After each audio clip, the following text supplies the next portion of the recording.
Sir DS की class थी ना हमारी तो।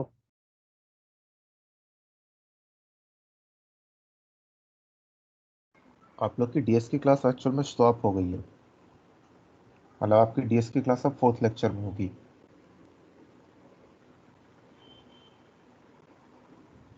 Okay sir.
Good afternoon everyone.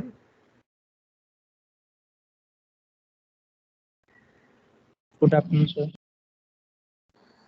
Okay, तो आपका सेशनल से पहले मेरा आज लास्ट क्लास है आपके सेक्शन में। नेक्स्ट वीक से तो आप लोग के सेशनल ही शुरू हो जा रहे हैं। डेट शीट आई थिंक आप लोगों को मिल गई है। Yes sir. ओके, मेरा पेपर ट्यूसडे को है, राइट? यस। ओके, तो आज के क्लास में हम कुछ नया नहीं पढ़ाएंगे। आपका जो सेशनल का जो सिलेबस है ऑलरेडी मैं आपके ग्रुप में शेयर कर चुका हूँ। तो जो जो टॉपिक्स हैं मैं आज उनका एक क्विक ओवरव्यू करा दूंगा। जो जो इम्पोर्टेंट पार्ट्स हैं या हर एक टॉपिक का जो इम्पोर्टेंट पॉइंट्स हैं, ठीक है। यस उसके सर। बाद सी एडर हाँ, का तो जरूर करा दीजिएगा सर। उसका एडर का कॉन्सेप्ट भेज देगा। ठीक है, बता दूंगा सब। फिर लास्ट में अगर किसी को कोई डाउट रहता है किसी क्वेश्चन में या किसी पर्टिकुलर टॉपिक में, तो हम उसको थोड़ा डिटेल्स में एक्सप्लेन कर देंगे। पहले हर एक टॉपिक का मैं क्विक ओवरव्यू दे देता हूँ कि उसमें एग्जैक्टली है क्या। The very first topic was introduction to the subject, is introduction to computer architecture and organization. आपको मैंने बताया था architecture is about how an individual component works, कि आपके सिस्टम में जो इंडिविजुअल कंपोनेंट्स हैं वो काम अकेले खुद पर कैसे करते हैं या खुद से कैसे करते हैं। ऑर्गेनाइजेशन का मतलब हो गया कि सारे कंपोनेंट्स एक दूसरे के साथ कैसे कनेक्टेड हैं और एक दूसरे के रेस्पेक्ट में कैसे काम करते हैं। ठीक है। एक तीसरा टॉपिक और रहता है जिससे हम कहते हैं कंप्यूटर डिज़ाइन। आपके हर एक कंपोनेंट को हार्डवेयर लेवल पर कैसे बनाया जाता है, क्या टेक्नोलॉजी यूज़ करी जाती है। पर ये फील्ड आप लोग का इलेक्ट्रॉनिक्स स्टूडेंट्स के लिए होता है। CS वालों के लिए ये नहीं है, इसलिए हम कंप्यूटर डिजाइनिंग को ज़्यादा नहीं डिस्कस करते हैं। इसके अलावा हमने आपको पढ़ाया था कि हर एक कंप्यूटर बोल सकते हैं या हर एक सिस्टम में, बी टी और मोबाइल्स, लैपटॉप्स, डेस्कटॉप्स, सर्वर्स, इन सब में ही चाहे कितने भी लार्ज स्केल सिस्टम हो, चाहे कितने भी स्मॉल स्केल सिस्टम हो, ये सब के सब 4 कंपोनेंट से ही बने हुए होते हैं, जिन्हें हम इनकी कंप्यूटर्स की फंडामेंटल यूनिट्स भी कहते हैं। पहला हो गया प्रोसेसर। आपके सिस्टम में जितने भी ऑपरेशंस परफॉर्म करने होते हैं, सब या तो प्रोसेसर खुद करता है या प्रोसेसर के सुपरविजन में वो काम होता है। इसे हम सिस्टम का मास्टर भी कहते हैं, क्योंकि ओवरऑल सिस्टम को ये कंट्रोल करता है, बिना इसकी इजाजत के कुछ नहीं हो सकता। और हम इसको ब्रेन ऑफ द कंप्यूटर भी कहते हैं, क्योंकि सारी प्रोसेसिंग वगैरह या तो ये खुद करता है या तो ये दूसरों से करवाता है। सर पीपीटी चला दो सर, ऐसे समझ नहीं आ रहा। देखो पीपीटी अगर मैं चलाने बैठ गया तो फिर बहुत टाइम लग जाना है। मैं आपको टॉपिक्स का धीरे धीरे एक ओवरव्यू दे दे रहा हूँ, आप लोग उसको एक बार ध्यान से सुन लो। मटेरियल्स मैं ऑलरेडी आपको प्रोवाइड कर चुका हूँ, ठीक है।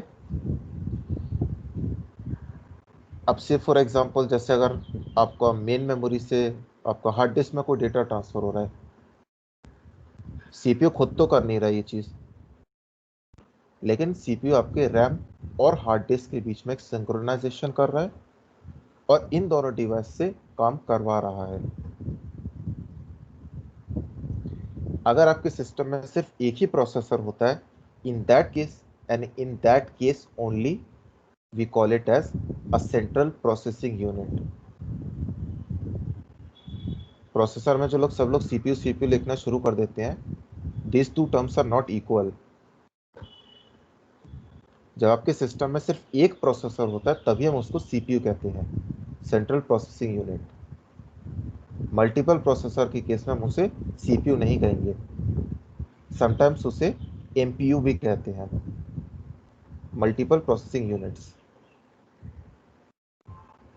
Okay, second component is the main memory. Usually हम इसको कैजुअली रैम भी कहते हैं, रैंडम एक्सेस मेमोरी। अभी इसका जो फुल फॉर्म है आरएम का, पहले रैंडम एक्सेस मेमोरी था, अब रीड राइट मेमोरी हो गया है।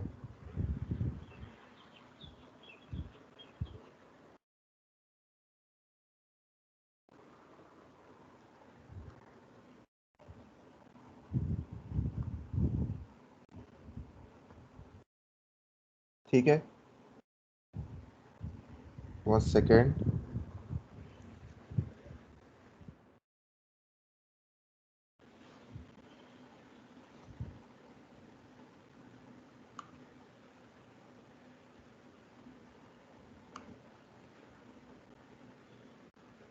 अब आप लोग स्क्रीन देख पा रहे हैं?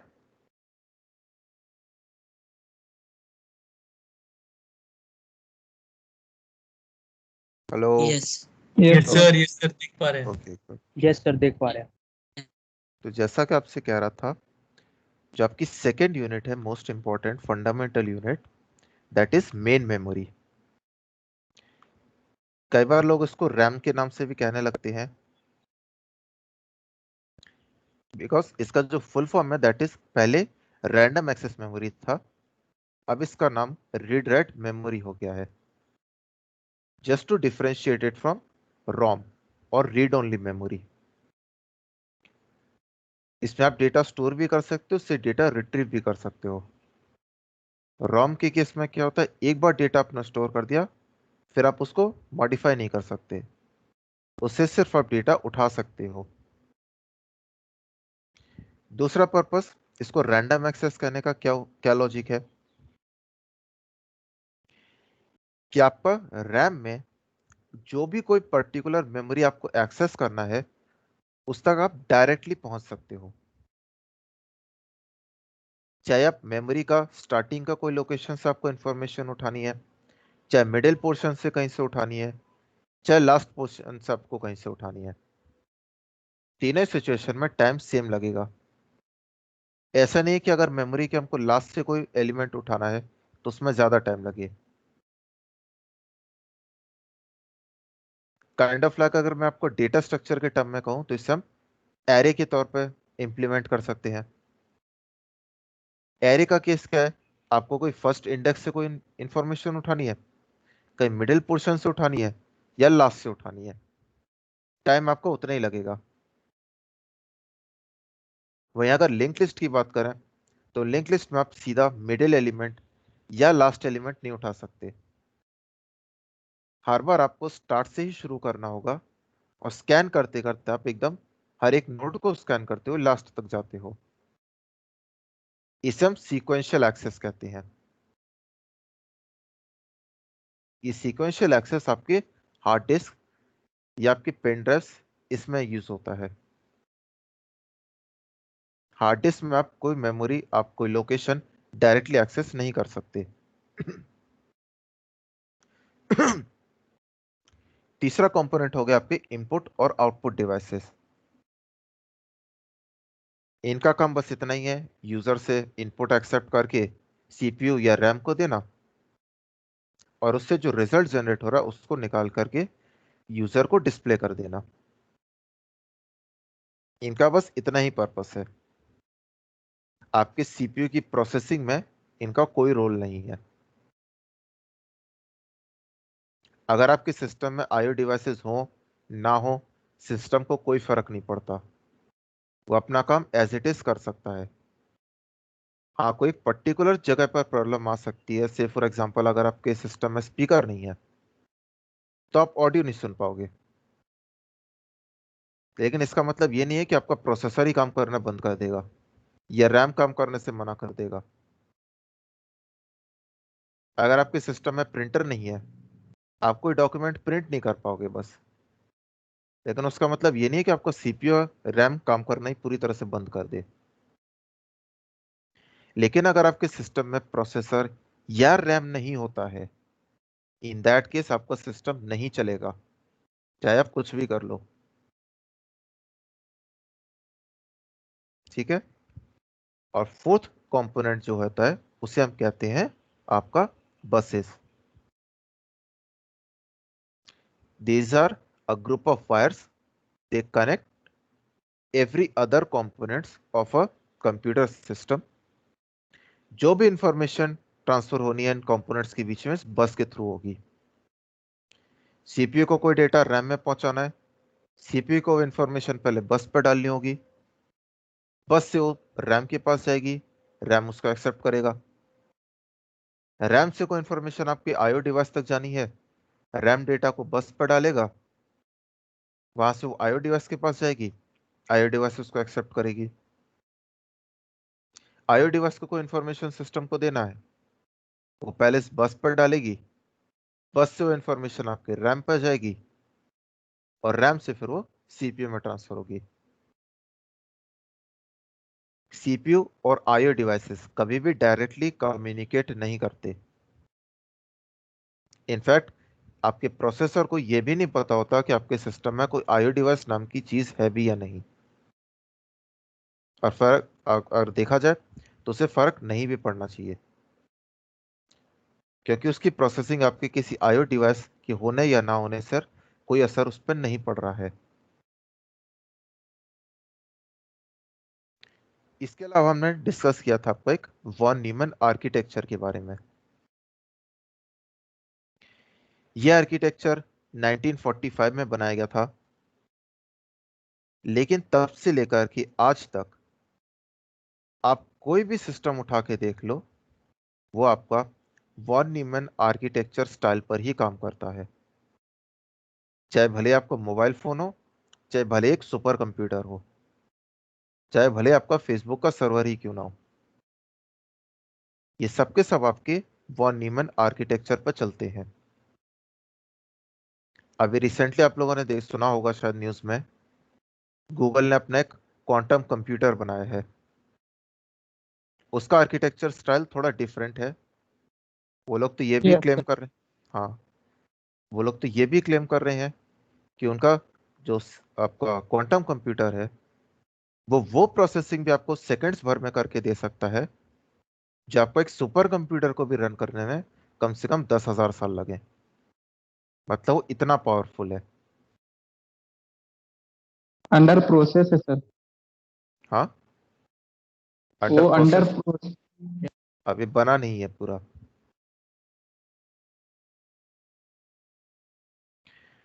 तो फिलहाल चलो हम उसको साइड में रखते हैं, और थोड़ा हाईफाई लेवल की चीज हो जाएगी।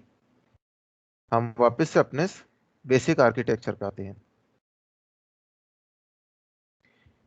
आपका जो वॉन न्यूमन आर्किटेक्चर है, ये आपका स्टोर्ड प्रोग्राम कंप्यूटर कॉन्सेप्ट के ऊपर काम करता है। जिसका मतलब क्या हुआ कि आपका जो इंस्ट्रक्शंस हैं और जिन डेटा के ऊपर वो इंस्ट्रक्शंस को रन करना है, ये दोनों ही कंपोनेंट्स आपके एक सिंगल सेम मेमोरी में स्टोर्ड होते हैं। यानी कि इंस्ट्रक्शंस के लिए अलग मेमोरी और डेटा के लिए अलग मेमोरी नहीं होती। और इस कॉमन मेमोरी को हम आपके कंप्यूटर में रैम कहते हैं। सेम मेमोरी होगा, कनेक्शन भी आपका सीपीयू के साथ एक ही है, सिंगल पाथ, राइट। तो एक टाइम पर या तो आप इंस्ट्रक्शन उठा सकते हो या तो आप डेटा ही उठा सकते हो। दोनों चीजें एक साथ उठाना संभव नहीं है, ठीक है। अगर आप इसका डायग्राम देखो, लॉजिक डायग्राम, इसका जो कोर है इस आर्किटेक्चर का, उसमें आपके सिर्फ दो कंपोनेंट्स होते हैं, सेंट्रल प्रोसेसिंग यूनिट और मेमोरी यूनिट। आईओ डिवाइसेस को हम इस कोर सिस्टम से बाहर रखते हैं। रीजन मैं आपको ऑलरेडी बता चुका हूं। अगर कोई एक कंप्यूटर वॉन न्यूमन आर्किटेक्चर के ऊपर बेस करके बनाया गया है, जो आजकल लगभग हर कंप्यूटर ही होते हैं, उनकी कुछ एक सर्टेन कैरेक्टरिस्टिक्स होती हैं, या आप कह सकते हैं तीन कैरेक्टरिस्टिक्स हैं। एक हो गया, ये सिंगल प्रोसेसर यूज करते हैं, hence the term central processing unit. एक ही मेमोरी यूज करते हैं इंस्ट्रक्शन और डेटा दोनों को स्टोर करने के लिए। And third, they execute every programme following the fetch decode execute cycle. यानी कि इन तीन फेजेस यूज करके आपका एक इंस्ट्रक्शन एग्जीक्यूट होता है। जब एक इंस्ट्रक्शन आपका पूरी तरह से कंप्लीट हो जाता है, उसके बाद दूसरा इंस्ट्रक्शन स्टार्ट करते हैं। सर ये तो फिर स्लो हो गया ना हार्वर्ड हार्वर्ड आर्किटेक्चर से। हाँ, स्लो तो है ही। सर फिर इसे क्यों यूज करते हैं, हार्वर्ड क्यों नहीं करते? आपका जो नॉर्मल, या आप कह सकते हो जो हार्डवेयर आर्किटेक्चर आप बोल रहे हो, वो आपका जो हाई स्पीड प्रोसेसर्स हैं, या आपके जो बड़े बड़े सिस्टम्स हैं, सर्वर्स कह सकते हो, या आपके सुपर कंप्यूटर्स हैं, उसमें इस टेक्नोलॉजी को हम यूज करते हैं। स्लो है, लेकिन उस स्लो से भी ओवरकम करने का हमारे पास एक टेक्निक है, जिसको हम पहले भी क्लास में डिस्कस कर चुके थे। आज भी उसका एक थोड़ा सा ओवरव्यू हम दे देंगे। अब जैसा कि आपने बताया कि एक सिंगल मेमोरी में ही आप इंस्ट्रक्शन और डेटा स्टोर कर रहे हो, तो एक टाइम पर आप उठा नहीं सकते। एक टाइम पर या तो आप इंस्ट्रक्शन उठाओगे या आप डेटा उठा सकते हो। इस प्रॉब्लम को हम कहते हैं वॉन न्यूमन बॉटलनेक। और इस प्रॉब्लम की वजह से ही कई बार आपका जो सिस्टम है उसकी परफॉर्मेंस खराब होती है। ओके। आपके इस प्रोग्राम, आपका जो इस प्रॉब्लम से ओवरकम करने के हमारे पास टोटल दो तरीके हैं। एक ऑप्शन आपके पास ये है, जो आपके सिस्टम्स में हम यूज भी करते हैं, काफी कॉमन टेक्निक है। दैट इज कि मेमोरी और सीपीयू के बीच में हम एक छोटी सी और काफी स्पीड वाली कैश मेमोरी इंट्रोड्यूस कर देते हैं। क्योंकि ये काफी फास्ट है इसलिए इसकी कॉस्ट भी ज्यादा ही होगी, इसलिए इसका साइज हम लिमिटेड ही रखते हैं। किसी प्रोसेसर में आप देखोगे 3 MB की होती है, कभी 5 MB की, कोई बहुत ज्यादा अगर दामी प्रोसेसर हुआ तो 8 MB। और वैसे भी आपका जो कैश का कॉन्सेप्ट है, जब हम आपके 4th यूनिट में जाएंगे उसको डिस्कस करेंगे, तो वहां आपको पता चलेगा कि कैश मेमोरी जो है वो ज्यादा साइज रखने की आपको जरूरत भी नहीं है उसकी। छोटी सी कैश मेमोरी भी आपके लिए सारा काम करके आपको दे सकती है। दूसरा जो आपका टेक्निक है, जो आपका हार्डवर्ड आर्किटेक्चर में यूज होता है, उसमें हम क्या करते हैं कि आपका जो मेमोरी है उसको हम दो में स्प्लिट कर देते हैं। एक में हम आपका डेटा स्टोर करते हैं, दूसरे में इंस्ट्रक्शन, जिससे कि एक ही टाइम पर हम डेटा और इंस्ट्रक्शन दोनों को उठा सकें। ठीक है। वॉन न्यूमन आर्किटेक्चर को हम कभी कभी प्रिंसटन आर्किटेक्चर के नाम से भी जानते हैं, क्योंकि आर्किटेक्चर स्टाइल आपका अभी भी लगभग सारे सिस्टम में यूज होता है। काफी इंपॉर्टेंट टॉपिक है ये आपका, इससे आपके सेमेस्टर में क्वेश्चंस आते रहते हैं। क्वेश्चन इसी टाइप के होंगे, एक्सप्लेन वॉन न्यूमन आर्किटेक्चर, या आपसे कह देंगे write short notes on von Neumann architecture. अगर ऐसा क्वेश्चन आता है, चांसेस इसके काफी हैं। सबसे पहले जो पॉइंट आपको लिखना होगा इस क्वेश्चन में वो ये है, पहला कि आर्किटेक्चर अभी भी लगभग सारे कंप्यूटर्स में यूज होता है। दूसरा, ये स्टोर्ड प्रोग्राम कंप्यूटर के कॉन्सेप्ट पे काम करता है। ये स्टोर्ड प्रोग्राम कॉन्सेप्ट क्या है, इसको थोड़ा सा आप एक्सप्लेन कर दोगे। तीसरा, इसके जो हमने 3 कैरेक्टरिस्टिक्स बताई थी, single processor, same memory, fetch decode execute, इस 3 के बारे में आपको लिखना होगा। फिर जो हमने इसका एक ब्लॉक डायग्राम दिखाया, वो ब्लॉक डायग्राम आपका रहेगा आंसर में। जरूरी नहीं कि आप सीपीयू के अंदर जो कंपोनेंट्स है वो भी बताते रहो, जरूरत नहीं है उसकी। एक आपका कोर ब्लॉक्स बनाओगे जिसके अंदर आपका सीपीयू और रैम रहेगा, दोनों के बीच में आपका कनेक्शन रहेगा, और इस कोर एरिया के बाहर आपके सारे आईओ डिवाइसेस रहेंगी। ठीक है। मेन जो उसका सिस्टम का हार्ट है वो आपका सीपीयू और रैम है। आईओ डिवाइसेस इसको चारों तरफ से घेरे हुए हैं। ये चीज जो रिप्रेजेंट करता है वो ये है कि किसी भी यूजर को अगर आपको इस कोर को एक्सेस करना है, सीपीयू और रैम को, वो डायरेक्ट एक्सेस पॉसिबल नहीं है। एक्सेस करने के लिए आपको इस आईओ डिवाइसेस को ही यूज करना पड़ेगा।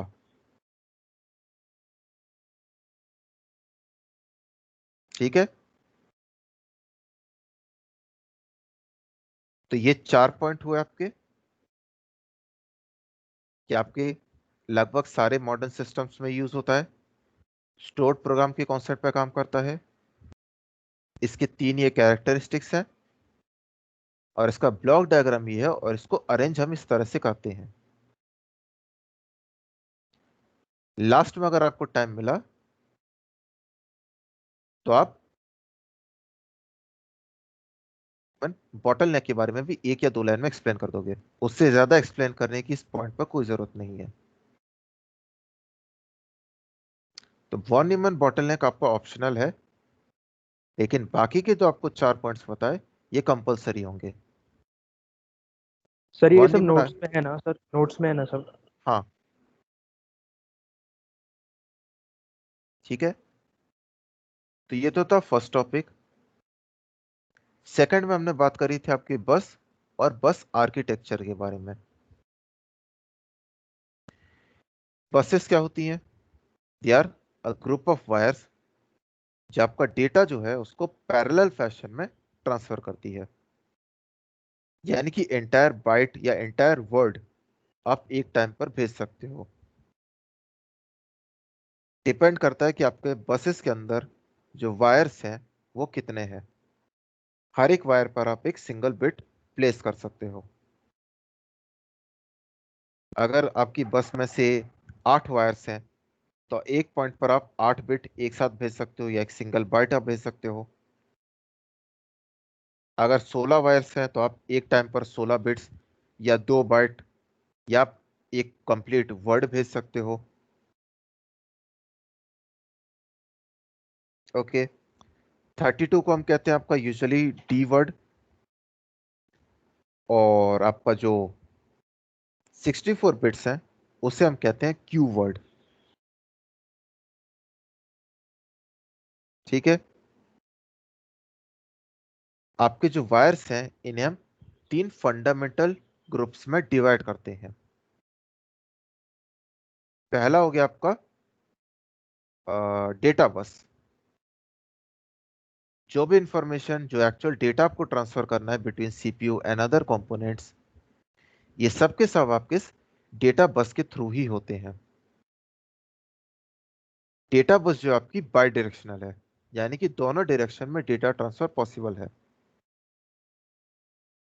दूसरी आपकी एड्रेस बस, जिस लोकेशन पर आपको इंफॉर्मेशन स्टोर करनी है या जिस लोकेशन से आपको इंफॉर्मेशन रिट्रीव करनी है, उस लोकेशन का जो एड्रेस है वो पहली बात सिर्फ और सिर्फ सीपीयू जनरेट करता है। रैम या आईओ डिवाइस अपनी मर्जी से एड्रेसेस जनरेट नहीं कर सकते। ये एड्रेस सीपीयू जनरेट करेगा। ये एड्रेस इन एड्रेस बस के थ्रू उसके रेस्पेक्टिव कंपोनेंट के पास जाएगा। कंपोनेंट उस एड्रेस को पढ़ेगा, उस लोकेशन से इंफॉर्मेशन उठाएगा और डेटा बस के थ्रू से सीपीयू को भेज देगा। अगर रैम को भी कोई इंफॉर्मेशन चाहिए तो सबसे पहले वो रिक्वेस्ट सीपीयू को भेजेगी। सीपीयू उसका करंट आपकी आईओ डिवाइस का एड्रेस उठाएगा, जनरेट करेगा, एड्रेस जाएगा आईओ डिवाइस के पास, आईओ डिवाइस इंफॉर्मेशन उठाएगा और उसको वो रैम को भेज देगा। डेटा ट्रांसफर आपका सीपीयू और आईओ डिवाइस के बीच हो रहा है, लेकिन उसको सुपरवाइज या कंट्रोल आपका सीपीयू कर रहा है। सो एरे बस इज यूनिडायरेक्शनल। आपके सीपीयू से शुरू होती है या आपके आईओ प्रोसेसर से शुरू होती है और आपकी बाकी यूनिट्स तक वो ट्रेवल करती है। रिवर्स डायरेक्शन में कोई इंफॉर्मेशन इस पर नहीं आ सकती। और तीसरी टाइप की बस होती है आपकी कंट्रोल बसेस, जिसको यूज करके सीपीयू जो है इंटायर सिस्टम को कंट्रोल करता है। कंट्रोल बस भी आपकी बाई डायरेक्शनल होती है। ठीक है, अगर हम कनेक्शंस की बात करें, सारे यूनिट्स इन बसेस को यूज करके कैसे एक दूसरे के साथ कनेक्ट होते हैं, इसकी दो पॉसिबिलिटीज है आपके पास।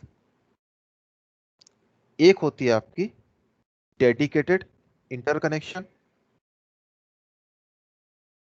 जिसमें हम क्या करते हैं, हर एक यूनिट को बाकी सारी यूनिट्स के साथ डायरेक्टली कनेक्ट कर देते हैं।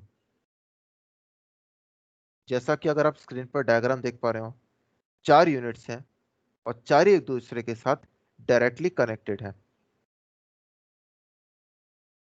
मान लो U1 और U4 के बीच में जो वायर है किसी कारण से टूट जाता है या खराब हो जाता है, तो भी U1 और U4 एक दूसरे के साथ बात कर सकते हैं, या तो U2 के थ्रू या तो फिर U3 के थ्रू। इसका एडवांटेज ये है कि ये काफी रोबस्ट है, आसानी से खराब नहीं होता। दूसरा, काफी फास्ट इंफॉर्मेशन ट्रेवल कर सकती है, क्योंकि हर एक यूनिट के बीच में एक डेडिकेटेड पाथ है। ठीक है, तीसरा कि सारी डिवाइस एक साथ में डेटा सेंड भी कर सकती हैं और रिसीव भी कर सकती हैं। से फॉर एग्जांपल U1 जो है U2 को डेटा ट्रांसफर कर रहा है, इन द मीन टाइम वो U3 या U4 या दोनों से भी इंफॉर्मेशन रिट्रीव कर सकता है।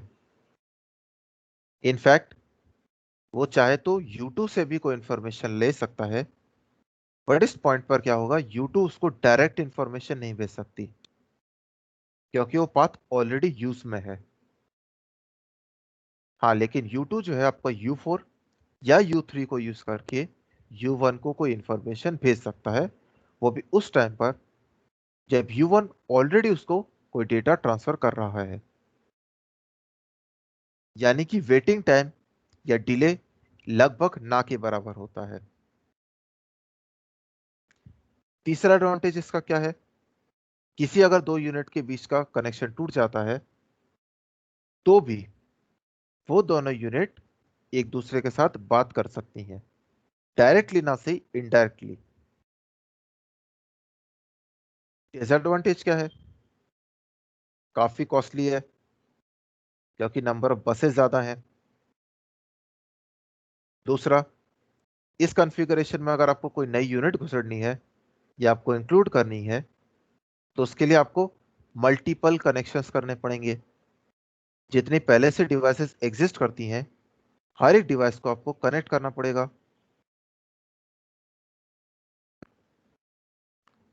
राइट। इस प्रॉब्लम से ओवरकम करने के लिए हम दूसरा टाइप का कनेक्शन यूज करते हैं जिसे हम कहते हैं शेयर्ड इंटरकनेक्शन। शेयर्ड इंटरकनेक्शन का मतलब क्या हुआ कि एक सिंगल बस के थ्रू ही हम आपके सारे डिवाइसेस को कनेक्ट कर रहे हैं, ठीक है। जितनी भी आपकी यार सारी यूनिट्स हैं जो इस बसेस से कनेक्टेड हैं, वो सारी यूनिट्स इस बस को शेयर कर रही हैं। और शेयर का मतलब क्या हुआ कि एक पॉइंट पर सिर्फ एक ही डिवाइस इस बस को यूज कर पाएगी। जब एक डिवाइस इस बस को यूज कर रही है तब कोई दूसरी डिवाइस इसको बस को एक्सेस नहीं कर पाएगी या कंट्रोल नहीं कर पाएगी। अगर आपके सिस्टम के सारे यूनिट्स सिर्फ एक ही वायर से या एक ही बस से जुड़े हुए हों तो उस बस को हम कहते हैं सिस्टम बस। आपके जो भी कोर कंपोनेंट्स हैं, प्रोसेसर, मेमोरी, ये आपके सिस्टम बस के थ्रू ही कम्युनिकेट करते हैं।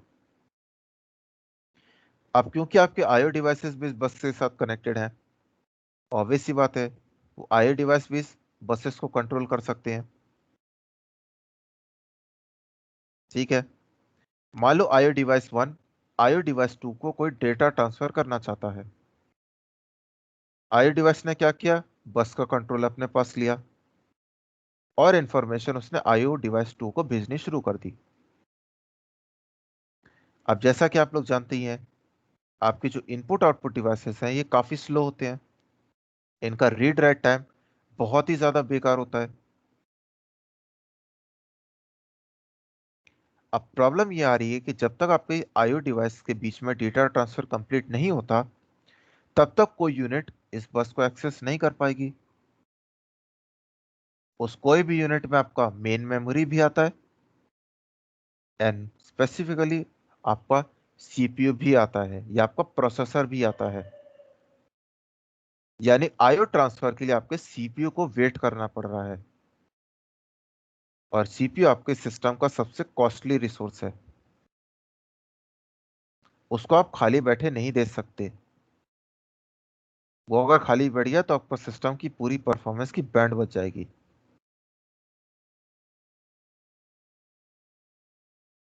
ठीक है। इस प्रॉब्लम को ओवरकम करने के लिए हम क्या करते हैं, मल्टीपल बसेस यूज करते हैं।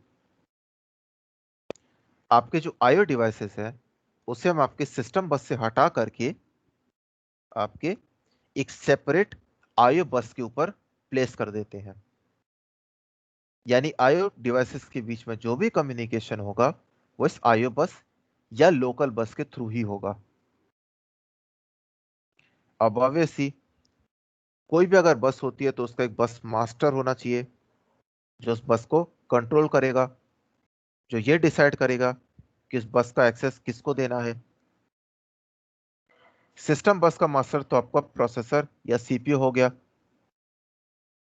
आईओ बस का मास्टर कौन होगा? या तो आईओ कंट्रोलर होता है या तो फिर आईओ प्रोसेसर होता है। कंट्रोलर और प्रोसेसर के बीच में एक थोड़ा सा डिफरेंस है जो आपको बाद में और अच्छे से क्लियर होगा। ओके, कनेक्शन कुछ इस तरीके से है कि आईओ डिवाइसेस कनेक्टेड है आपकी आईओ बस के साथ, आईओ बस कनेक्टेड है आपके आईओ बस कंट्रोलर के साथ, और आईओ बस कंट्रोलर या आईओ प्रोसेसर कनेक्टेड है आपके सिस्टम बस के साथ। ठीक है, पिछला जो कॉन्फ़िगरेशन था आपका, जहां पर आपकी सारी डिवाइसेस एक ही बस के साथ जुड़ी हुई थी, इस कॉन्फ़िगरेशन को हम कहते हैं सिंगल बस आर्किटेक्चर। जब हम आपके मल्टीपल बसेस यूज करते हैं सिस्टम में, इस आर्किटेक्चर को हम कहते हैं मल्टीपल बस आर्किटेक्चर।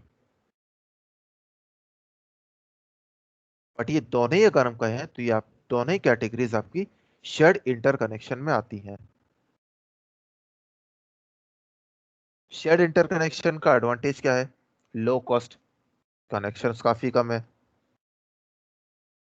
दूसरा, काफी फ्लेक्सिबल है, क्योंकि अगर हम थ्योरेटिकली देखें तो कितने भी यूनिट्स आपके इस आर्किटेक्चर में हम आसानी से जोड़ सकते हैं। कनेक्शंस क्या करने होंगे? सिर्फ आपको एक सिस्टम बस या आईओ बस के साथ नई यूनिट को जोड़ देना है। डेडिकेटेड के केस में क्या हो रहा था? नई यूनिट बाकी सारी यूनिट्स के साथ डायरेक्टली कनेक्ट हो रही थी। डिसएडवांटेज क्या है? काफी स्लो है। जैसा कि आपको बताया, एक यूनिट अगर बस को कंट्रोल करके बैठी है, बाकी यूनिट्स बस को यूज ही नहीं कर पाएंगी, आसानी से फेल हो जाएंगी, रोबस्ट नहीं है।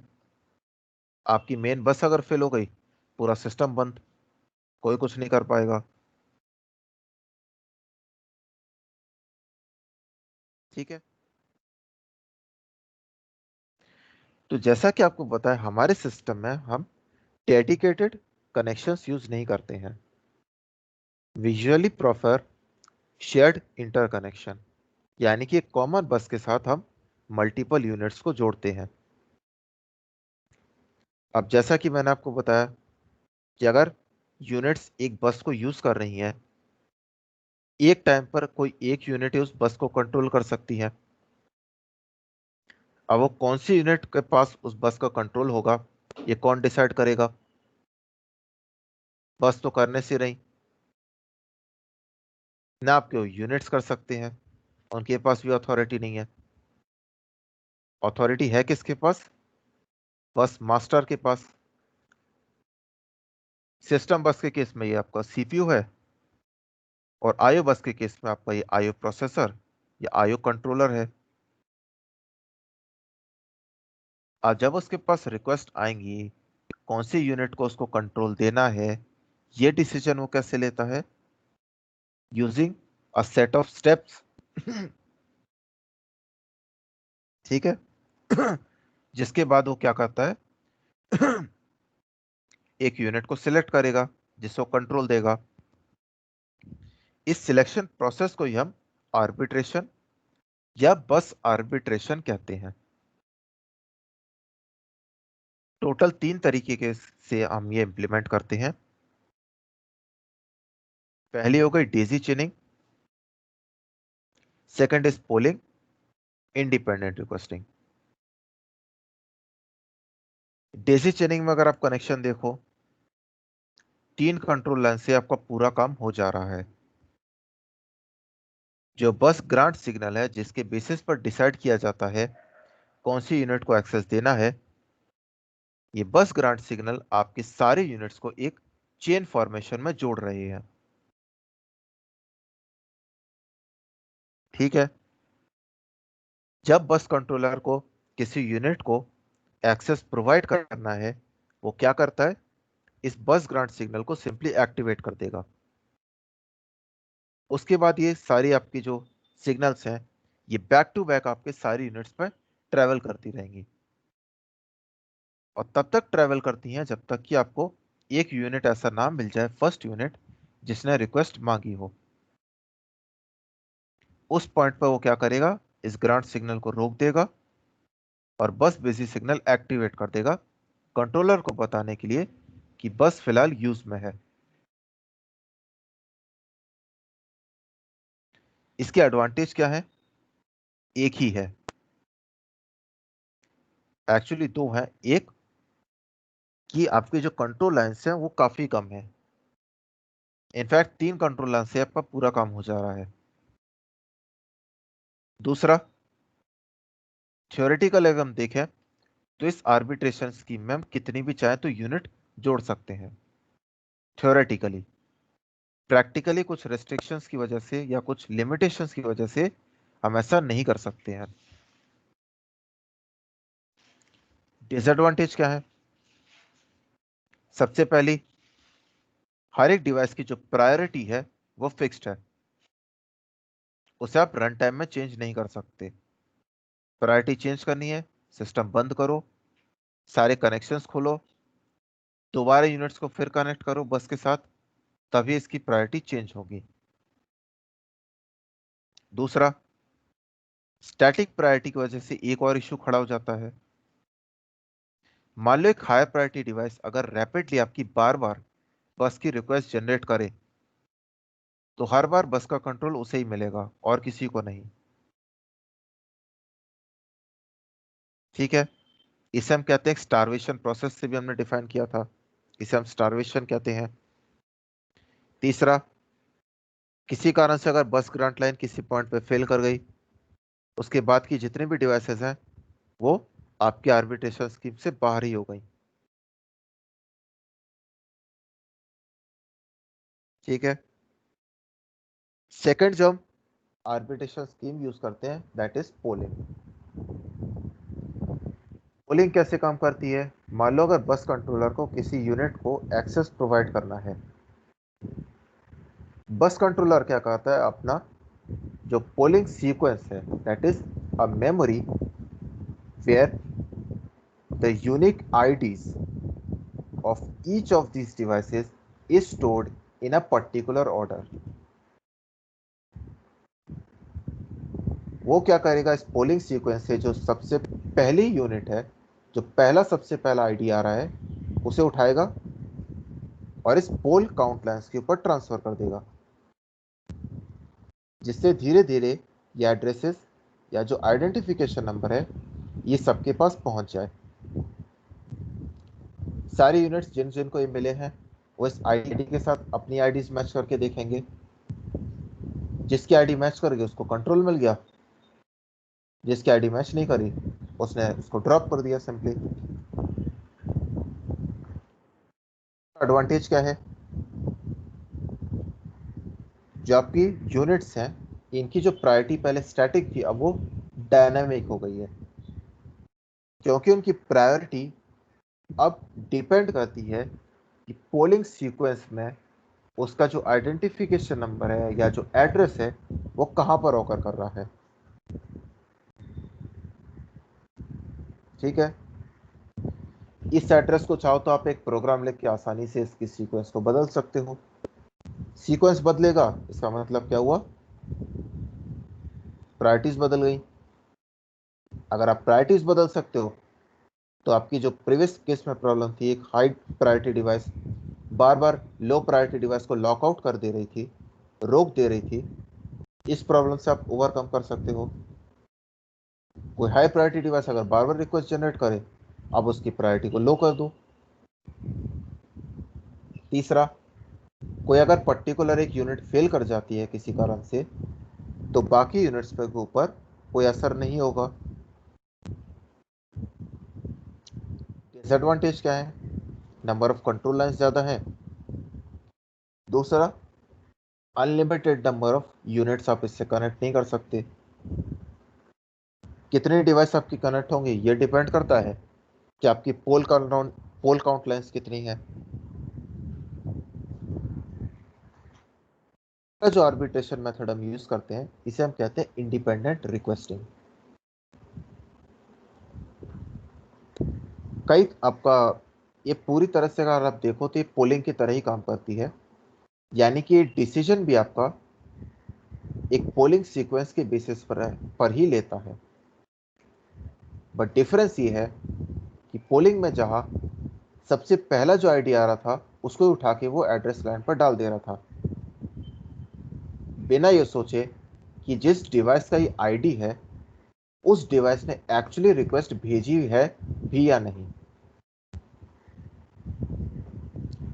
इंडिपेंडेंट रिक्वेस्टिंग के केस में क्योंकि आपके बस कंट्रोलर को पता है कि कौन सी यूनिट्स ने उसको रिक्वेस्ट भेजी हैं, इसलिए वो सिर्फ उन्हीं यूनिट्स के एड्रेसेस को कंसीडर करेगा और सिर्फ उन्हीं एड्रेसेस के बेसिस पर डिसाइड करेगा कि किस यूनिट को उसे कंट्रोल देना है। एडवांटेजेस इसके लगभग सभी हैं, क्योंकि बाकी दोनों आपके जो आर्बिट्रेशन स्कीम है उनमें जो जो डिसएडवांटेजेस थे ये सबको सॉल्व कर दे रहा है। ठीक है, ड्रॉबैक खाली इतना ही है कि इसका जो कंट्रोल लाइन्स है वो सबसे ज्यादा है इसमें compare to daisy chaining and poll count lines. Fourth topic जो हमने डिस्कस किया था दैट वाज कि आपका जो रजिस्टर्स हैं और मेमोरी है वो बस को यूज करके एक दूसरे के साथ कैसे कनेक्ट होते हैं। आपके पास दो स्कीम्स हैं, एक या तो आप मल्टीप्लेक्सर यूज कर सकते हो आपका कॉन्फ़िगरेशन कुछ इस तरह से दिखेगा। इसे मैं ऑलरेडी क्लास में पहले एक्सप्लेन कर चुका हूँ और अभी एक्सप्लेन करने बैठ गया तो ये कम से कम मेरा आधे घंटे लगाएगा। ठीक है, अगर हम इसको सिंपल तरीके से देखें तो मल्टीप्लेक्सर के जो इनपुट लाइन्स हैं वो रजिस्टर्स की बिट्स के साथ जुड़े हुए हैं। मल्टीप्लेक्सर की जो आउटपुट लाइन है वो आपकी डेटा बस के साथ जुड़ी है और हर मल्टीप्लेक्सर का कौन सा इनपुट आपके इस आउटपुट लाइन पर जाएगा ये डिसीजन लेते हैं हम दो सिलेक्ट लाइन्स को यूज करके, S1 and S0। If S1 and S0 is 0, चारों मल्टीप्लेक्सर की इनपुट 0 उनके आउटपुट लाइन्स पर जाएंगी। 0-1 के केस में इनपुट लाइन 1, 0-2 के केस में इनपुट लाइन 2 और 1-1 के केस में इनपुट लाइन 3। ओके, दूसरा जो कॉन्फ़िगरेशन है वो हम मल्टीप्लेक्सर ना यूज करके 3 स्टेट बफर यूज करके कनेक्शंस करते हैं। कनेक्शन कुछ इस तरीके से है कि हर एक बस बफर का इनपुट जो है वो रजिस्टर की कोई पर्टिकुलर बिट है, उसका जो दूसरा इनपुट है जो कंट्रोल इनपुट वो जुड़ा हुआ है आपके एक डिकोडर के आउटपुट लाइंस के साथ। कौन सी आउटपुट लाइन डिकोडर की आपकी एक्टिवेट होगी ये डिसीजन हम लेते हैं सिलेक्ट लाइंस को यूज करके, S1 एंड S0। अगर S1 S0 की वैल्यू 0 है आउटपुट लाइन 0 एक्टिवेट होगी। उससे होगा ये कि आपका जो A0 का 3 स्टेट बफर था वो इनेबल होगा और A0 आपके आउटपुट लाइन पर चली जाएगी। अगर 0-1 है इनपुट आपका आउटपुट 1 एक्टिवेट होगा, P0 आपके आउटपुट लाइन पर जाएगी। 1-0 के केस में C0 और 1-1 के केस में D0 आपके आउटपुट लाइन पर जा रही है।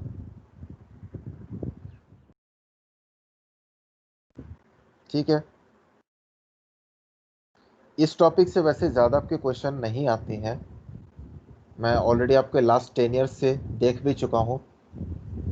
इस टॉपिक से पर्टिकुलर कोई भी क्वेश्चन नहीं आया आज तक, लेकिन इसका मतलब ये नहीं है कि आगे भी चल के नहीं आएगा। ठीक है,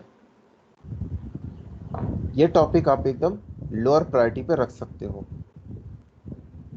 मतलब आपके सेमेस्टर के पॉइंट ऑफ व्यू से। मतलब अगर एकदम आपको लास्ट में टाइम मिला तब आपने इस टॉपिक को देख लिया, अदरवाइज इस टॉपिक के ऊपर अपना ज़्यादा दिमाग लगाने की या ज़्यादा टाइम स्पेंड करने की कोई ज़रूरत नहीं है। सेमेस्टर के पॉइंट ऑफ व्यू से, सेशनल के पॉइंट ऑफ व्यू से नहीं बोल रहा हूँ। फिफ्थ टॉपिक जो हमने पढ़ाया था आपको, दैट वाज प्रोसेसर ऑर्गेनाइजेशन।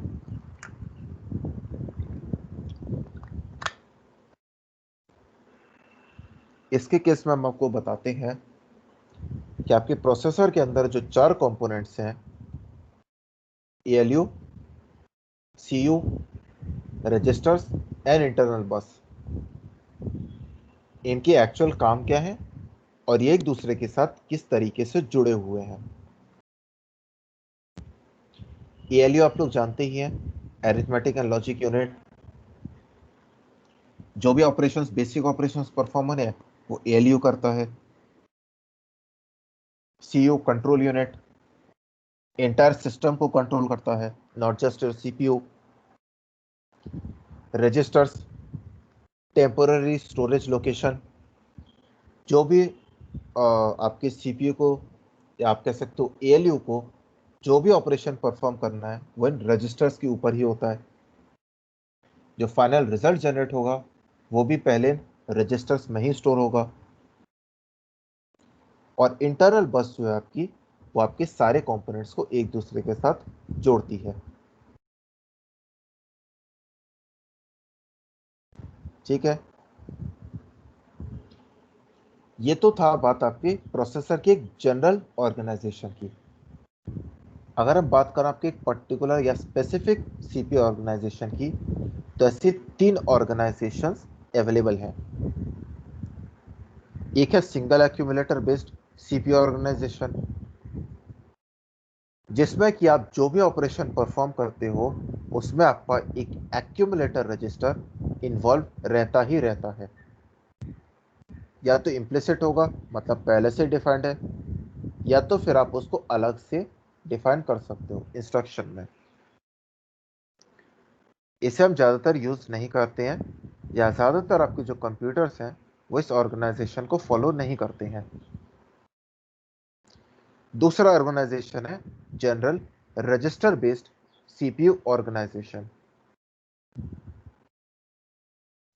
इसमें क्या होता है कि आपका जो एक्यूमुलेटर रजिस्टर है उसकी जगह पर हम कुछ जनरल पर्पस रजिस्टर्स को अगर यूज करें, जनरल पर्पस रजिस्टर मतलब क्या हुए, इन रजिस्टर में हम किसी भी टाइप की इंफॉर्मेशन स्टोर कर सकते हैं, चाहे इंस्ट्रक्शन हो, चाहे एड्रेस हो, चाहे डेटा हो, डजेंट मैटर।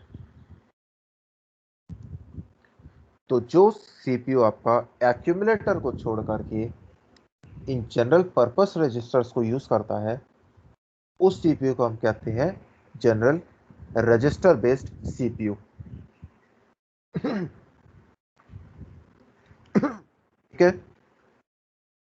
ये 2 टाइप के होते हैं।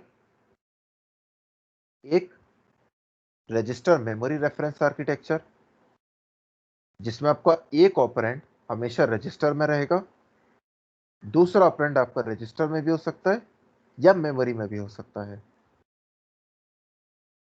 ये आपका 2 एड्रेस इंस्ट्रक्शन फॉर्मेट यूज करता है, जिनमें से एक एड्रेस जो रजिस्टर का है वो सोर्स भी डिफाइन कर रहा है और डेस्टिनेशन भी, और जो दूसरा एड्रेस है वो रजिस्टर भी हो सकता है या मेमोरी भी हो सकती है, और वो आपका सोर्स 2 होगा। दूसरा टाइप इस रजिस्टर रजिस्टर रेफरेंस आर्किटेक्चर, जिसमें आपके जितने भी ऑपरेंड्स हैं, चाहे सोर्स बोलो चाहे डेस्टिनेशन बोलो, वो सब के सब रजिस्टर्स ही होते हैं।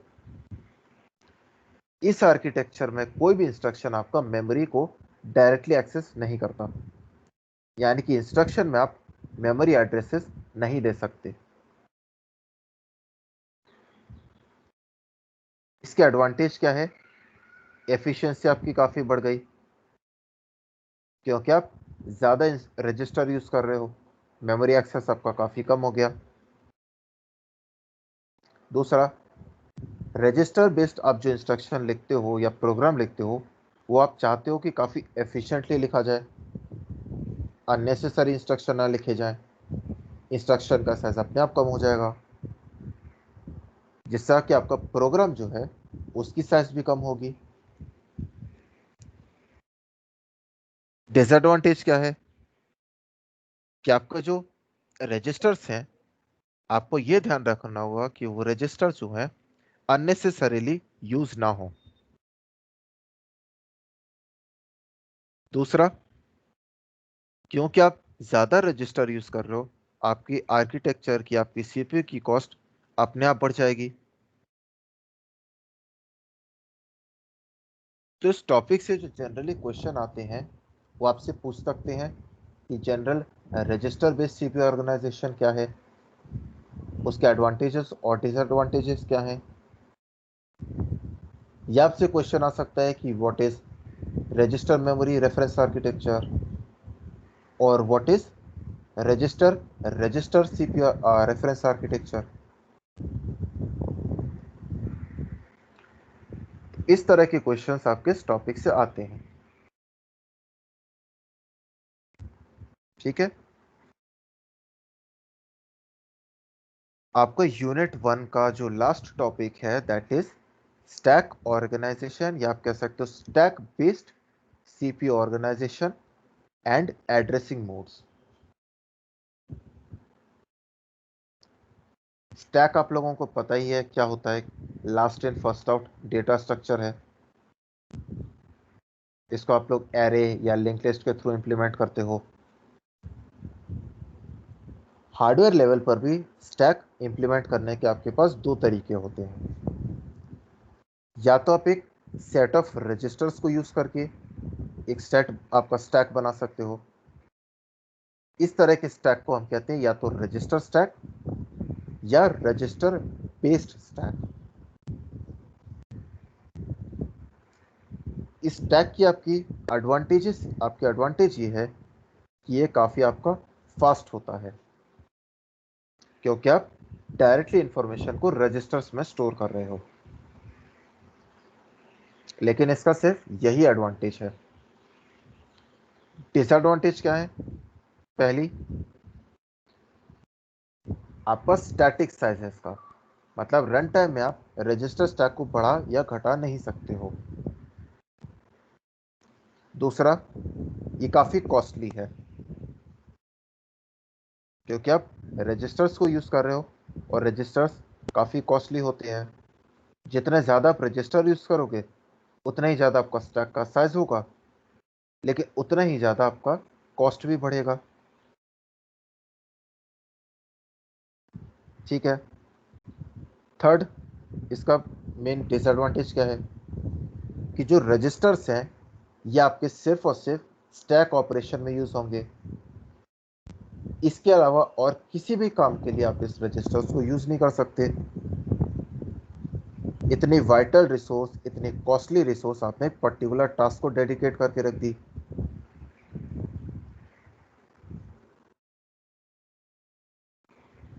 राइट।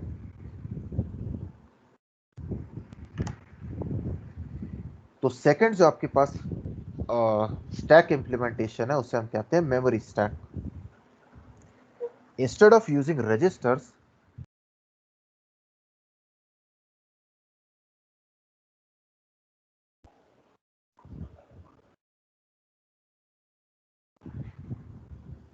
उससे ये है कि जो आपका मेमोरी है वो आपकी डायनामिक यूज कर सकते हो।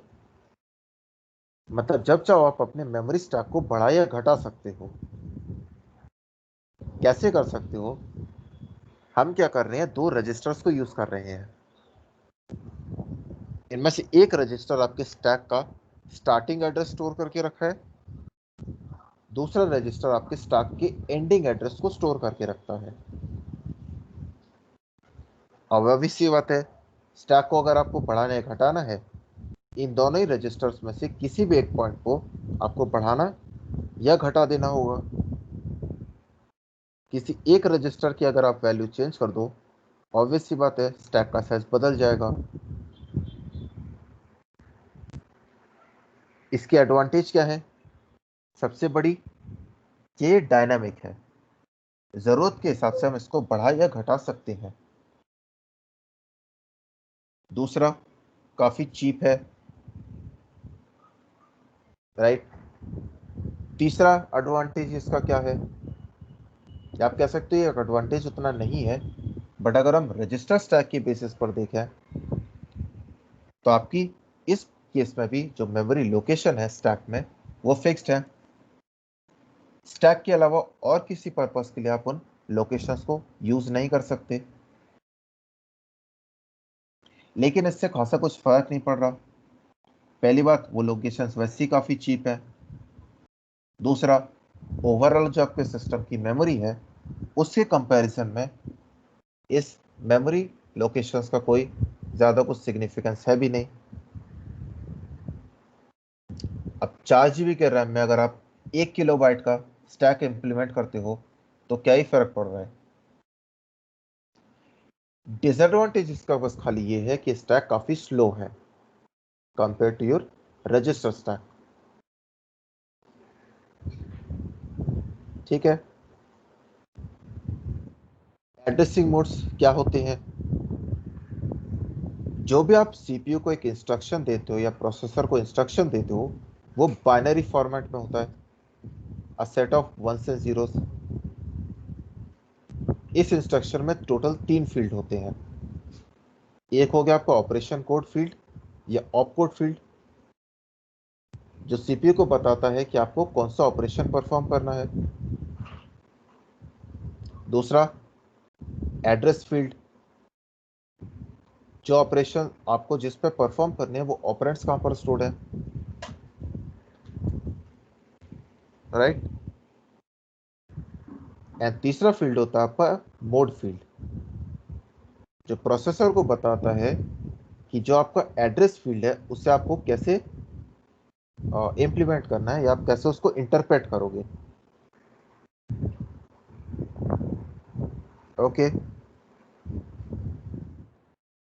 एड्रेसिंग मोड्स क्या क्या होते हैं?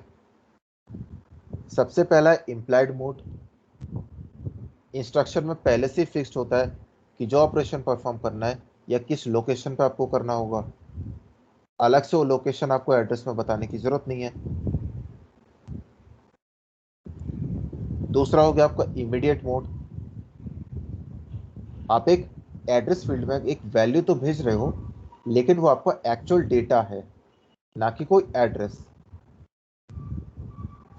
लाइक ADS05H, इस इंस्ट्रक्शन का मतलब हुआ कि एक्यूमुलेटर की वैल्यू के साथ आपको 5 ऐड करना है। ये 05 आपका एक्चुअल वैल्यू है, ना कि कोई एड्रेस। ठीक है। तीसरा हो गया आपका रजिस्टर मोड, जिसमें आप इंस्ट्रक्शन में रजिस्टर्स के एड्रेस डाल रहे हो और उन रजिस्टर्स में आपको डायरेक्ट एक्चुअल वैल्यू आपको मिल जा रही है। रजिस्टर इनडायरेक्ट मोड, इसमें आप क्या करते हो, रजिस्टर्स में आपको एक्चुअल वैल्यू नहीं मिलेगी लेकिन एक्चुअल वैल्यू की जो मेमोरी लोकेशंस हैं उसके एड्रेसेस आपको रजिस्टर से मिल जाएंगे। ऑटो इंक्रीमेंट और ऑटो डिक्रीमेंट मोड, इसमें हम क्या करते हैं, आपके रजिस्टर इनडायरेक्ट मोड की तरह ही है। डिफरेंस इतना है कि एड्रेस एक्सेस आप करने की पहले, एड्रेस जब आप एक्सेस करते हो उसको यूज करने से पहले या तो आप उसको घटाते हो यानी कि ऑटो डिक्रीमेंट, या तो फिर आप बढ़ाते हो ऑटो इंक्रीमेंट। ये बढ़ाना और घटाना ऑपरेशन परफॉर्म होने के पहले भी हो सकता है, ऑपरेशन परफॉर्म होने के बाद भी हो सकता है, और ये इम्प्लिसिट होता है, मतलब पहले से ही ये डिसाइडेड होता है। अलग से इसके लिए आपको कोई इंस्ट्रक्शन लिखने की जरूरत नहीं होती। पॉप ऑपरेशन अपने आप आपको क्या करेगा, स्टैक पॉइंटर को घटा देगा। अलग से आपको कोई इंस्ट्रक्शन उसके लिए लिखने की कोई जरूरत नहीं है। ठीक है। उसके अलावा डायरेक्ट एड्रेस मोड होता है, जिसमें कि आपका जो इंस्ट्रक्शन में हम एड्रेस देते हैं वो एड्रेस आपका एक्चुअल वैल्यू है, मतलब कि उस एड्रेस पर जाके आपको एक्चुअल वैल्यू मिल जाएगी। इनडायरेक्ट एड्रेस मोड में क्या होता है,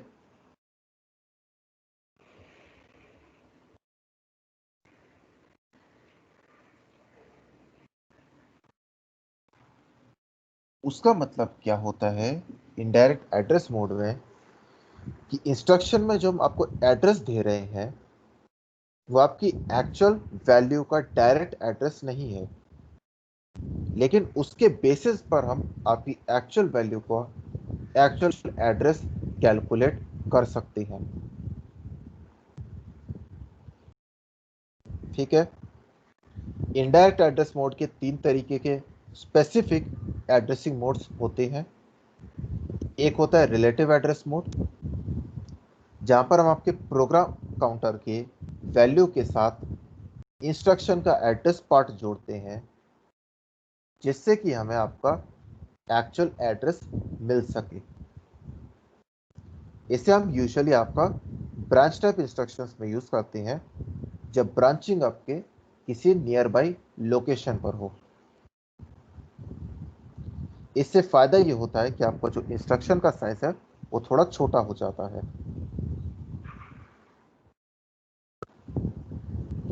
इंडेक्स्ड एड्रेसिंग मोड, यूजुअली हम आपकी एरे में इसको यूज करते हैं।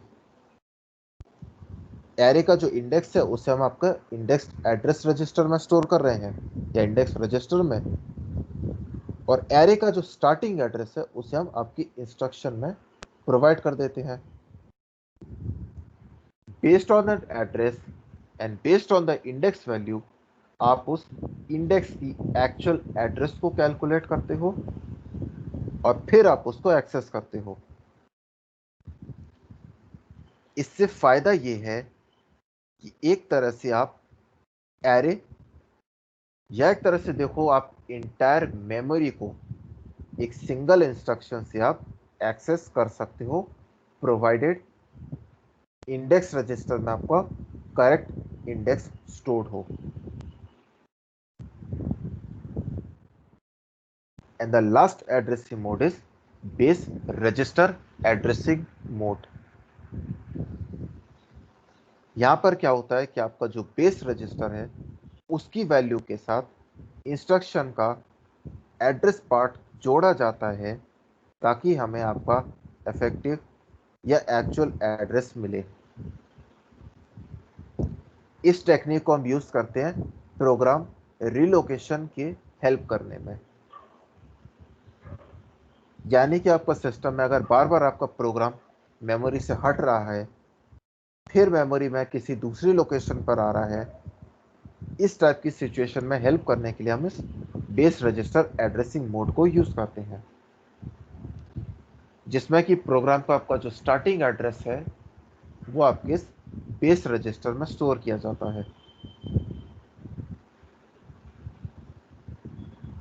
ओके।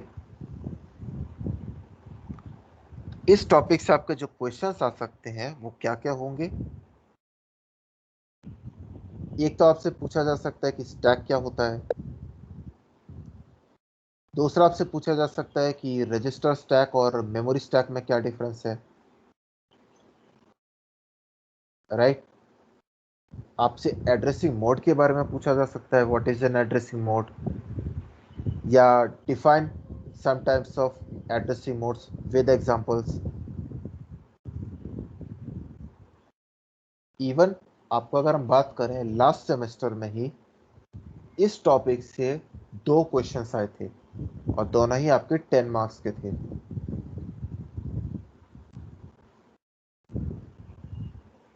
ठीक है। इसके अलावा जो आपका लास्ट टॉपिक बचता है वो है आपका एडर्स। एडर्स के बारे में हमने आपको बताया था, जो बेसिक टाइप ऑफ एड्रेस होते हैं। एक होता है आपका हाफ एडर, जिसमें कि आप 2 इनपुट लेते हो और आपके 2 outputs sum and carry generate होते हैं। इसका डिसएडवांटेज एक ही है, इसकी लिमिटेशन एक ही है, ये सिर्फ और सिर्फ 2 बिट्स को ऐड कर सकता है। अगर प्रीवियस स्टेज से आपके पास कैरी जनरेट होके आता है, उसे आप हाफ एडर में इंक्लूड नहीं कर सकते। उस प्रॉब्लम को ओवरकम करने के लिए हम क्या करते हैं, फुल एडर यूज करते हैं, जो आपके 3 इनपुट्स लेता है और 2 आउटपुट्स सम और कैरी जनरेट करता है। ठीक है, इन्हीं दोनों फंडामेंटल एडर्स को यूज करके हम आपके बाकी के कॉम्प्लेक्स n बिट एडर्स को बनाते हैं। n बिट एडर का मतलब क्या हुआ कि आपके 2 n बिट नंबर्स को ऐड कर सकता है।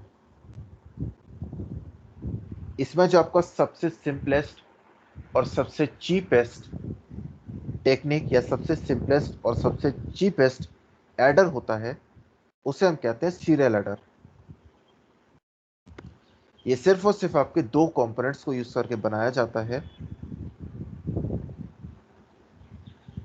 जिनमें से आपका एक कंपोनेंट होता है, सेकेंड,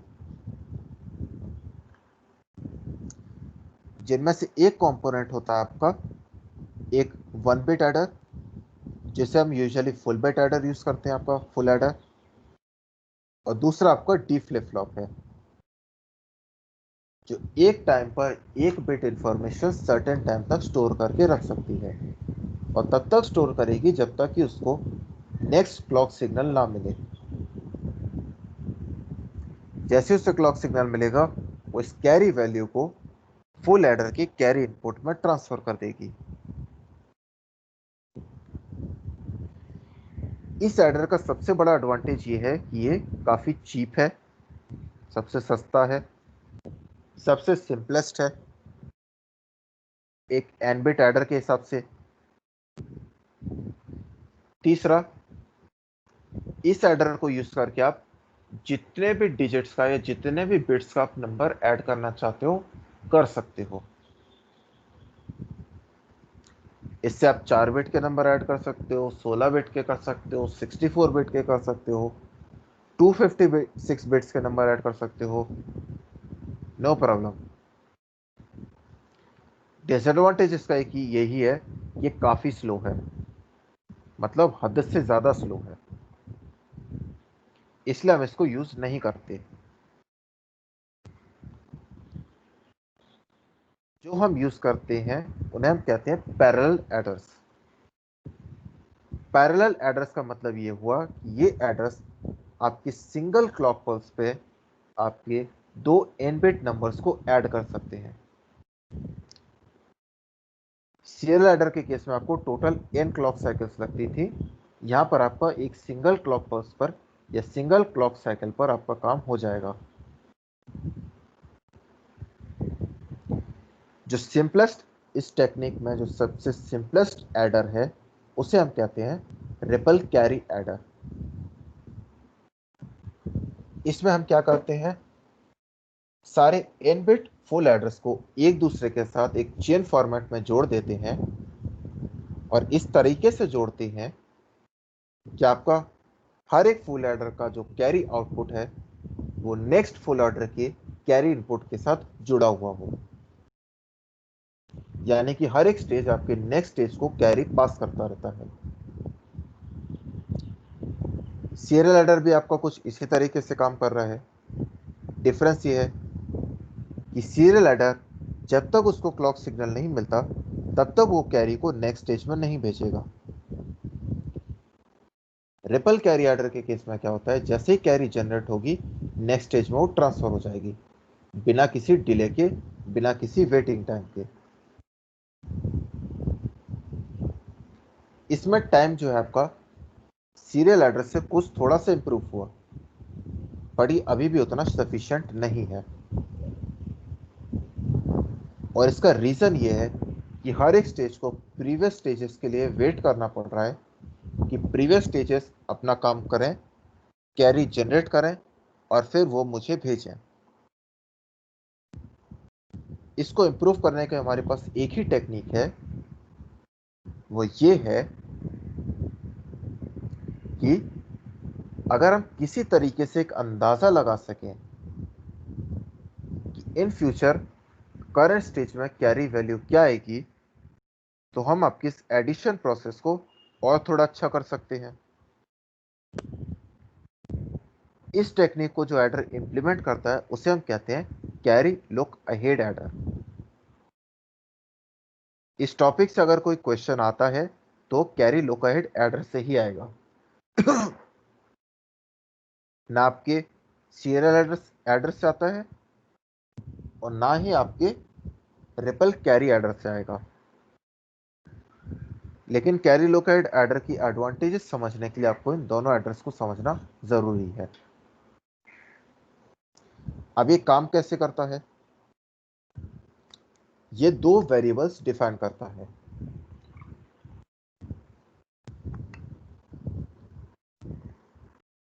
एक हो गया जनरेट जी,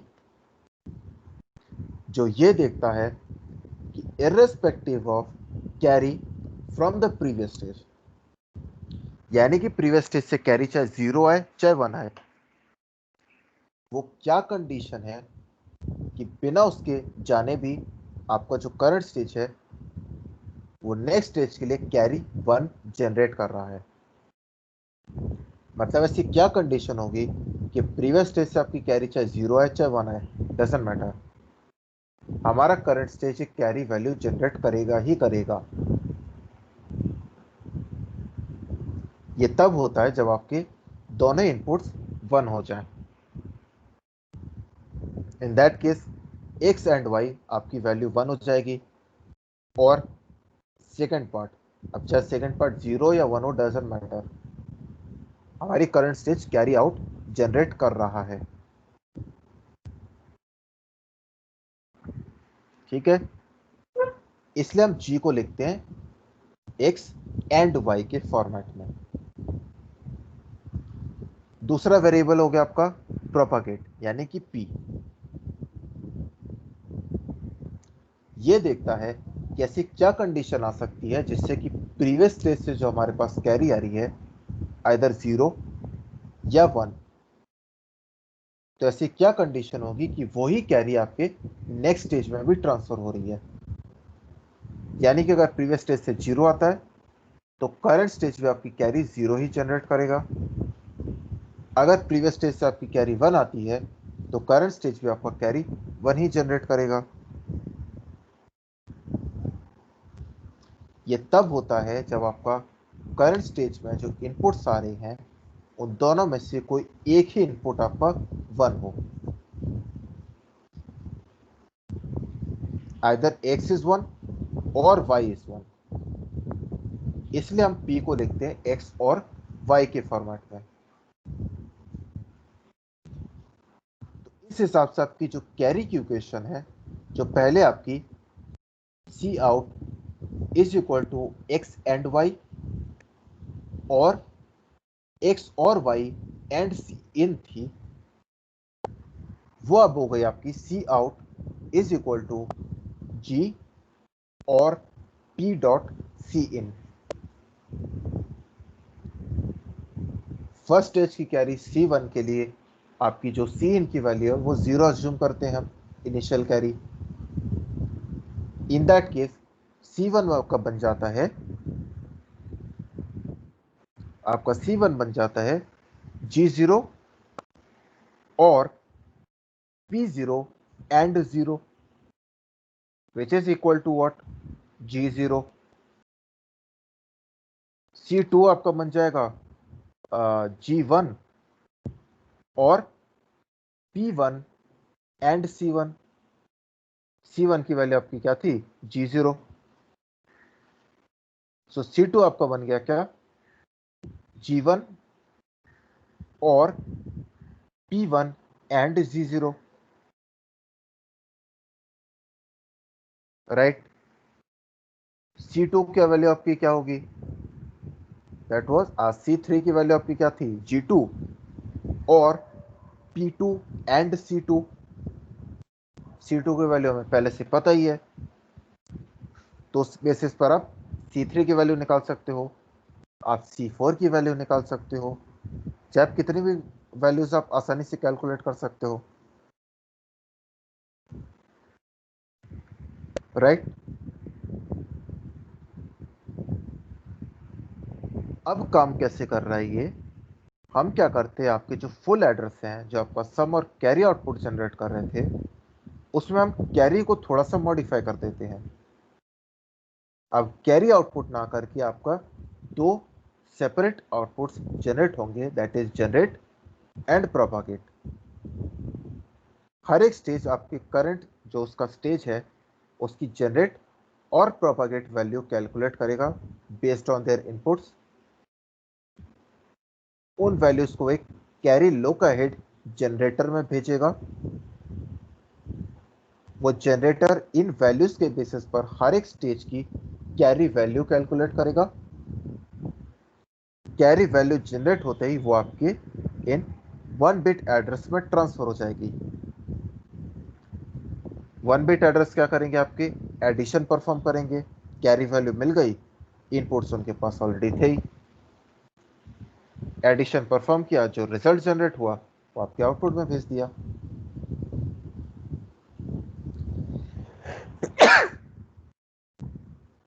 ओके, इसके एडवांटेजेस क्या है, प्रोपागेशन डिलेस का काफी कम हो गया, हर एक स्टेज को कैरी के लिए वेट करने की जरूरत नहीं है। और क्योंकि आपका प्रोपागेशन डिले काफी कम हो गया, एडिशन काफी फास्ट होगा।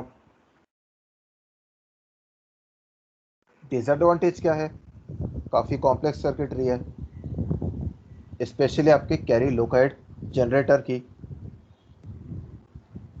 इतने कॉम्प्लेक्स सर्किटरी, ऑब्वियस सी बात है उसकी कॉस्ट भी ज़्यादा होगी, उसके फेलियर के चांसेस भी ज़्यादा होंगे। इसलिए हम आपके जो कैरी लोकेट आपके जनरेटर है उसको हम टोटल सिर्फ और सिर्फ 4 स्टेज तक रखते हैं।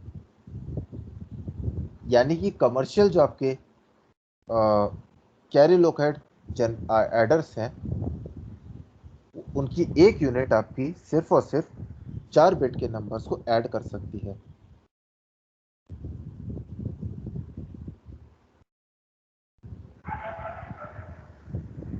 ठीक है, तो इससे जो क्वेश्चन आएंगे इस टॉपिक से वो आपके कैरी लोकेट एड्रेस के ऊपर ही आते हैं। आपसे पूछा जा सकता है कि कैरी लोकेट एडर कैसे इंप्लीमेंट किया जाता है। उसमें आपको जनरेट और प्रोपागेट का कॉन्सेप्ट समझाना होगा कि वो कैसे काम करते हैं। हर एक स्टेज की आपको कैरी की इक्वेशन बनानी होगी यूजिंग जीएनपी, और फिर आपको फाइनली ये सर्किट डायग्राम बना के दिखा देना है।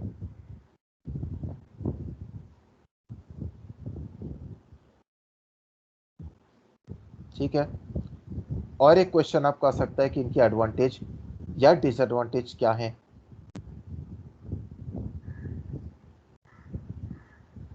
ठीक है, तो ये तो थी बात मेरे साइड से। जो जो टॉपिक्स थे मैंने आपको एक क्विक ओवरव्यू दे दिया है, 1 महीने का कंटेंट। अब अगर आपकी किसी को कोई पर्टिकुलर डाउट हो, आप अभी क्लियर कर सकते हो। स्पेशली जो स्टूडेंट मुझे बार बार मैसेज कर रहा है व्हाट्सएप पे, अब आप अपना क्वेश्चन यहाँ पर डायरेक्टली पूछ सकते हो।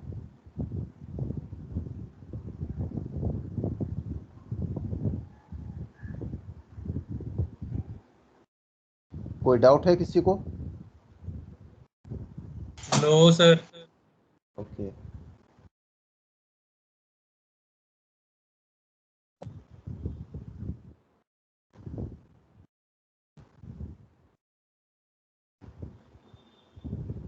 बाकी और किसी को कोई डाउट है?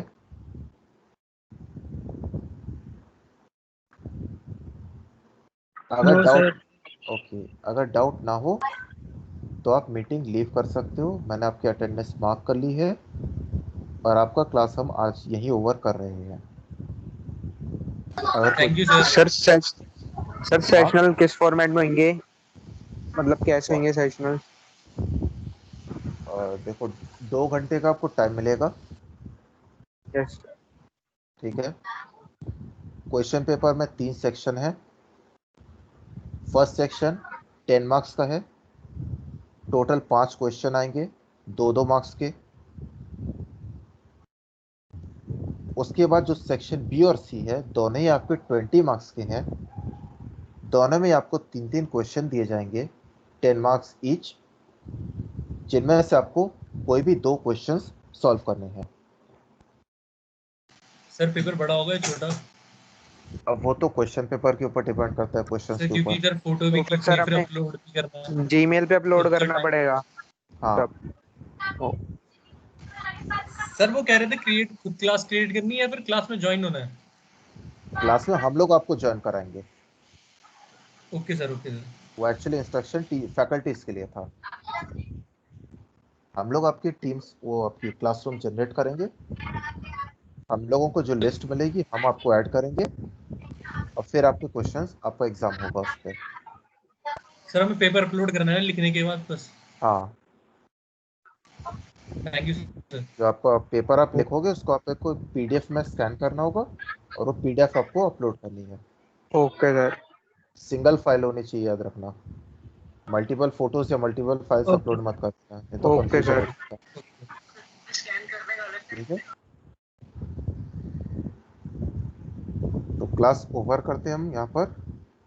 Sir next class sir I वो थिंक स्कैन करने का टाइम, अपलोड करने का टाइम सब एक ही 2 घंटे में ही करना है ना?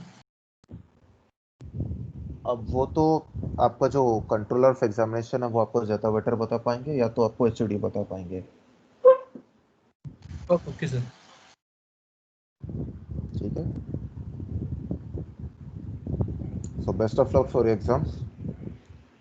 कोई डाउट हो तो आप बाद में भी पूछ सकते हो।